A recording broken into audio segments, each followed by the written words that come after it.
सध्या आपल्याकडे गहू पिकामध्ये उंबई काढायला सुरुवात झाली आहे. काही भागामध्ये काढल्या आहे आणि काही भागामध्ये अशा अवस्थेत आपल्याला गहू आढळून येत आहे. तर या अवस्थेत सगळ्यात जास्त गव्हाला गरज असते ते म्हणजे अन्नाची.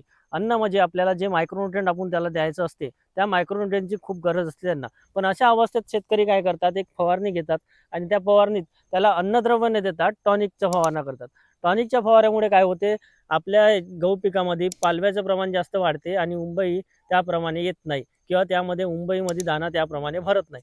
त्याचं कारण असं की आपल्या या अवस्थेमध्ये गव्हाला जे अन्न लागते, जसं की झिंक झालं, बोरॉन झालं आणि अन्य प्रकारचे जसे घटक झाले, zinc, boron, calcium, magnesium, molybdenum, iron इत्यादी घटक झाले किंवा मग झिंक आणि बोरॉन हे मुख्य 2 घटक झाले. या प्रकारचे जर तुम्ही फवारणी केली तर तुमच्या गहू पिकात नक्कीच उत्पादनात तुम्हाला वाढ पाहायला मिळते. कारण झिंक आणि बोरॉन या घटकाची या अवस्थेत फवारणी केली तर झिंकमुळे खालून त्याला अन्नद्रव्य घेण्यासाठी गहू पिकाला मदत होते आणि बोरॉनमुळे या मुंबईमध्ये दाणे वाढण्यासाठी मदत होते. तर अशा प्रकारे तुम्ही फवारणी केली तर तुम्हाला गहू पिकामध्ये वाढ नक्कीच पाहायला मिळेल.